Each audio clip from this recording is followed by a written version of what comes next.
Vamos falar de pandemia. A nossa convidada agora é a Lígia Bahia, médica sanitarista, professora de medicina da Universidade Federal do Rio de Janeiro, UFRJ. Olá, Lígia, bom dia, seja bem-vinda. Olá, Marilu, tudo bem? Bom dia.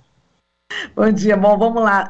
Lígia, vamos começar aqui falando sobre as taxas de ocupação de leitos de UTI, né, pela Covid para adultos no SUS.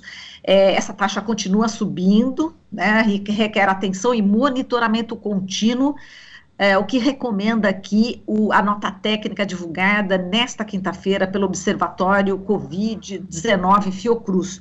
E de acordo com a nota, Lígia, 13 estados apresentam aumento das taxas de ocupação e 9 estão na zona de alerta crítico, com indicador superior a 80%.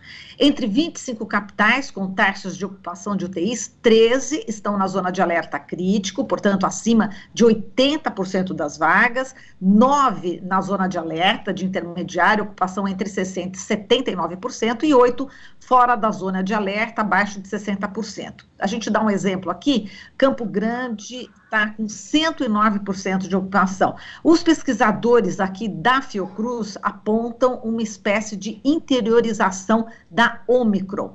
Queria que você explicasse aqui, para quem está acompanhando o jornal, o que significa e também essa taxa de ocupação volta a preocupar, Lígia?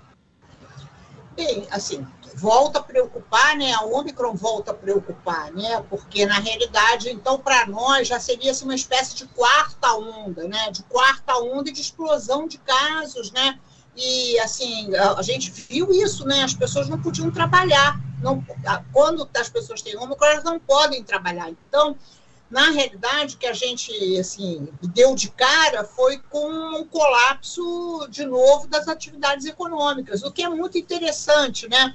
Porque sempre diz assim, não, o problema é um ou é outro. Não, o problema são os dois, né? Porque, então, a gente viu lojas fechadas, salão de cabeleireiro que não podia funcionar, porque as pessoas não conseguem ir trabalhar, né?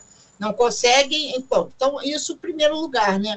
Mas, de fato, a Ômicron, ela tem manifestações clínicas, né? Quando a gente fala manifestações clínicas, é o que a gente sente, o que cada um de nós sente, né? Que são diferentes da Covid. Então, repara, assim, por sorte nossa, né? Ela é uma variante que escapa da vacina, porque nós temos, nesse momento, uma cobertura vacinal bem razoável, mas a gente teve Ômicron, né? Mesmo pessoas vacinadas. Mas ela é um pouco diferente daquelas outras variantes, né? Da primeira variante, que é a original, e da Gama, né? Que foi uma variante nossa, que, assim, que castigou muito a população brasileira. Da Delta também, ela é diferente. Então, as pessoas ficam ruins, ficam graves, assim, não pode trabalhar e tal, mas passa. Inclusive passa, e eu já vou falar dos hospitais, passa também nos hospitais, que é diferente daquela primeira, que era assim, a pessoa ficava grave, com internações muito prolongadas. O que a gente está vendo agora é que mesmo as pessoas que têm que ir para o hospital, elas se recuperam num tempo que é muito menor. Bom, se é num tempo muito menor, esse leito ele roda muito mais rápido. Então, muito mais rápido. Então, aquilo que a gente viu, né? Sinceramente, aquelas cenas de horror, né? Que foram pessoas morrendo nas UPAs, sem conseguir chegar no hospital, etc., nós não estamos vendo agora. Não é porque as nossas autoridades públicas tenham feito o dever de casa, não fizeram, porque repara que a gente continua com o número de leitos muito pequeno, o que é preocupante não só para digamos assim, para a Covid, é preocupante porque as pessoas precisam leito de UTI. Eu vou falar para quê? Precisam porque para as doenças cardiovasculares, precisam muitas vezes para neoplasias, precisam para cirurgias, a pessoa faz a cirurgia e depois tem que ficar numa unidade de terapia intensiva no pós-cirúrgico. Então, as unidades de CTI, elas são muito importantes o tempo todo, e a gente continua, digamos assim, com uma capacidade instalada menor do que as necessidades. É isso que nós estamos vendo, sabe? Não é só por causa da Ômicron, não, nós estamos vendo isso. Nós estamos vendo que a gente está saindo da pandemia sem um legado. qual é o principal legado da pandemia, né? É a gente ter um sistema de saúde para próximo, porque haverá próximo, né?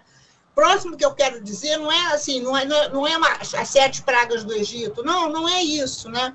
Até porque a gente espera que em 2022 a gente tenha assim, uma vida, digamos assim, do ponto de vista da saúde mais tranquila, né? E a gente espera que a gente tenha uma vida política mais tranquila também no final do ano, né?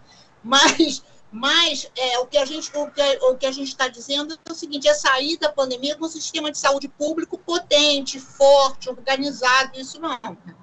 Isso a gente não tem. Então, nem era para a gente estar com essas taxas de ocupação, porque era para a gente ter expandido essa capacidade instalada, né, essa oferta de serviços, para hoje estar com uma resposta mais tranquila, né? E agora, Lígia, vamos falar sobre um parecer técnico, né, que foi emitido aqui pelo Comitê Científico do Consórcio Nordeste, nesta quinta-feira também, que está recomendando a proibição de festas privadas de carnaval. O comitê propõe o cancelamento dos feriados no carnaval e a ampliação das campanhas de vacinação contra a Covid, lembrando que as principais cidades assim mais famosas, né, nessa festa, que é Recife, Olinda, Salvador, já cancelaram o carnaval oficial.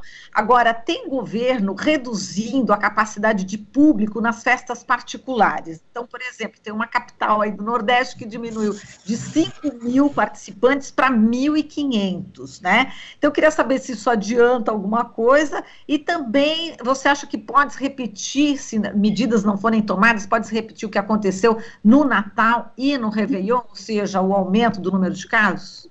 Bom, certamente, né? Veja, assim, o que aconteceu, né? O Rio, assim, essa interiorização que você mencionou, né, anteriormente, ela vai andando, né? Gente, olha só, é uma doença transmissível. Então, ela vai pegando umas populações, assim, primeiro Rio de Janeiro, Manaus, né, que sempre foram, né? Porque são, assim, são cidades que estão muito para fora, né? Elas estão voltadas muito para fora. Então, e depois ela vai interiorizando. Então, acho que essa medida, essa preocupação do consórcio Nordeste tem tudo que ver, né? Porque ela está andando. Olha só, gente, as doenças transmissíveis, elas são assim, elas andam, elas vão assim. Tem uma pessoa aqui, por exemplo, a Marilu, que ainda não teve Ômicron, eu vou para ela. Eu estou indo em direção a ela. Então, essas cidades do Nordeste, elas estão ainda relativamente melhores. E elas vão ficar piores se tiver aglomeração, se as pessoas se encontrarem, etc. Agora, vamos lá, né? Vamos ser muito realistas também, né? Tá tudo rolando, né? Tudo rolando, praia aberta, enfim, bares, restaurantes, etc. E como ela é muito transmissível, nada disso podia estar acontecendo, né? A gente teria que ter de novo, e, gente, aí virou um palavrão isso no Brasil, né? A gente teria que ter de novo um lockdown, assim, de 7 dias, e todo mundo com máscara, né? Que também não, né? A dificuldade é difícil, né? A gente está usando máscara há mais de 2 anos, é muito difícil, né? Tem que ser essa máscara de ótima qualidade, que é cara, né? E que não foi distribuída para a população. E a gente também não tem teste, né? A gente ainda não consegue ter um sistema de testagem. Então, só nos restaria mesmo esse isolamento social, né? Agora, ele é muito duro, e na realidade, o problema não é 5.000 ou 1.000, né? O problema são 10 pessoas, né? 10 pessoas. E a gente dizer, olha, você não pode fazer mais festas de aniversário, seu filho não pode fazer festa de aniversário, eu acho que não... Sinceramente, não dá mais, porque, enfim, há crianças que nasceram que nunca tiveram festa de aniversário, né? Não teve a festa de 1 ano, não teve a festa de 2 anos, né? Os avós não puderam participar, enfim.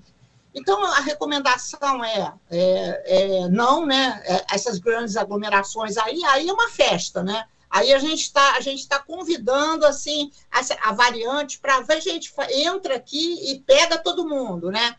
Mas a recomendação é usar máscara, né? usar máscara e, claro, né, esses grandes eventos não, né? Esses grandes eventos, eles carregam consigo, então, uma ondona, né? Aí vem uma ondona. E aí, sim, vai lotar os hospitais, a gente não consegue ter uma capacidade, né, assim, adequada para lidar com isso, né?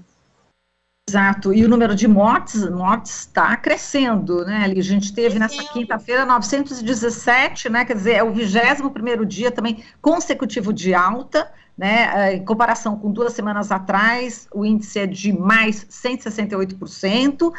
E a gente está aí, deixa eu ver aqui, com 70,11% da população do país totalmente vacinada, ou seja, primeira e segunda doses, a primeira só 77,29%, e temos aqui também o dado das crianças, o total também chega a 11,98%. Então, queria que você fizesse também essa análise em relação a essa vacinação. Ainda não é possível proteger, né, enfim, fazer com que a pandemia acabe com esse índice de vacinação? Olha só, a gente, assim, a vacinação, ela assim, também, a gente precisa falar disso, né, ela nos protegeu, né, porque imagina se a gente não tivesse com essa cobertura vacinal o que teria ocorrido, né?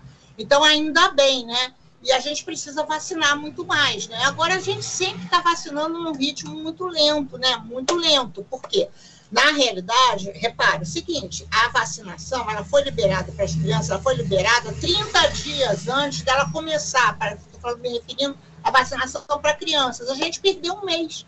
Se a gente tivesse vacinado essas crianças nesse um mês, a gente teria uma situação melhor, mas nós não fizemos. De novo, a gente vai indo naquele passinho de tartaruga, que é alguma coisa muito difícil de ser explicada, porque a gente já vacinou muito rápido nesse país, né?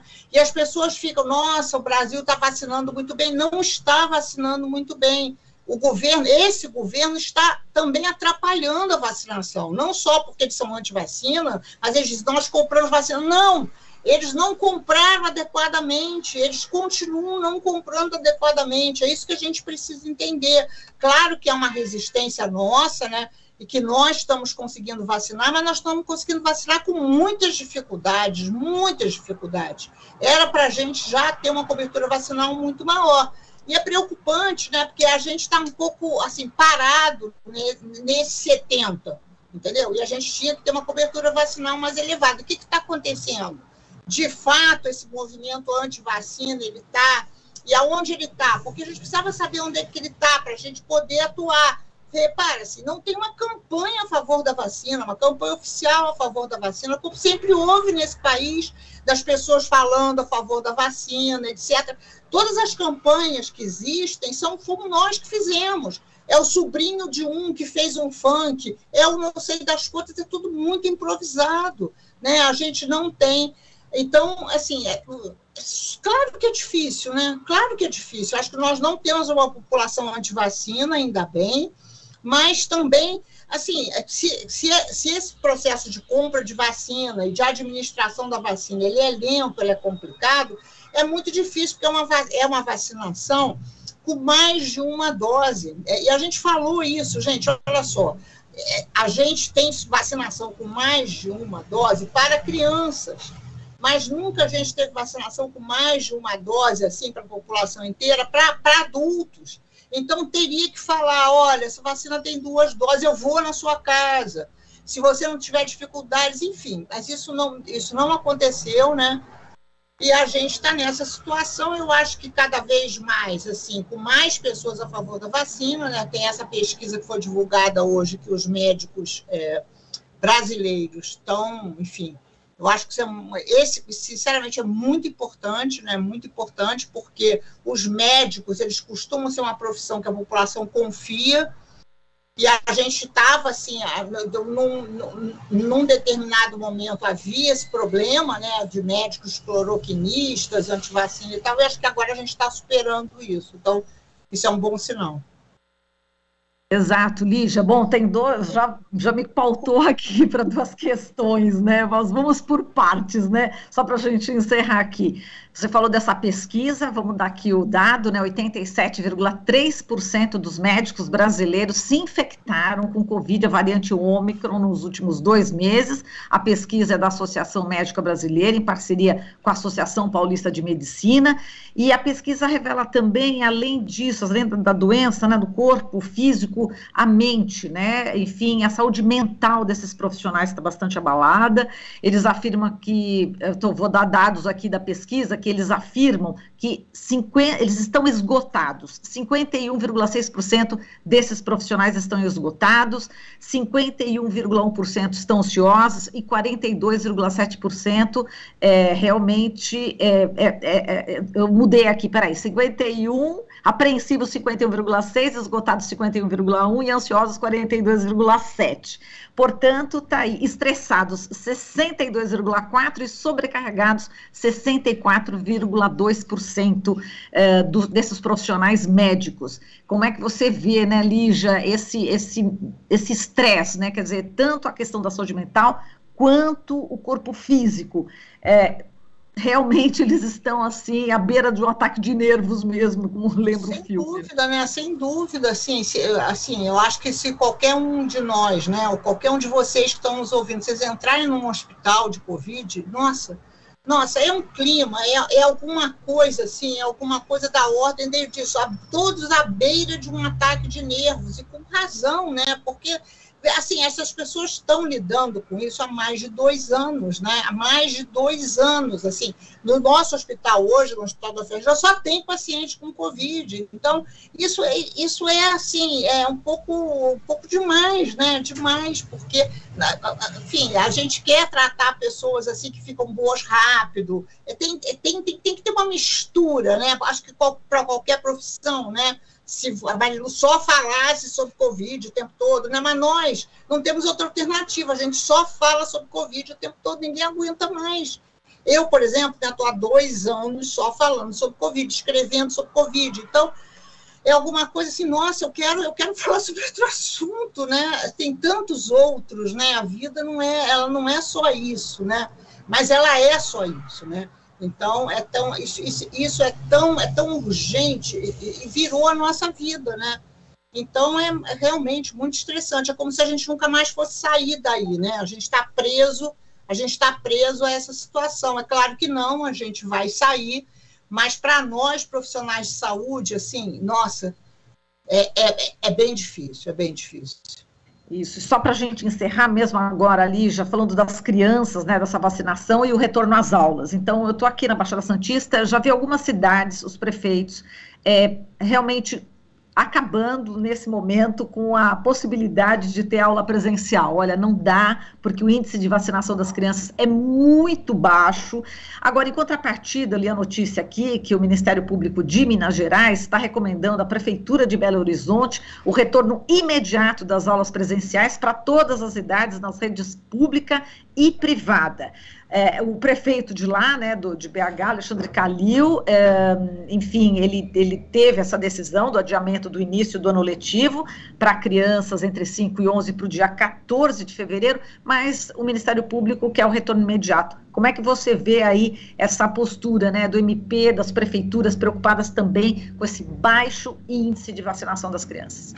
Bem, olha só, primeiro vamos voltar, né? As crianças, de fato, assim, elas têm menos casos graves, né? Muito menos casos graves, mas elas são transmissoras, elas transmitem, elas ficam doentes, então, isso também nós já sabemos. E uma parte pequena, né, tem uma letalidade, mas é muito pequeno, né? Então, as crianças estão mais protegidas, né?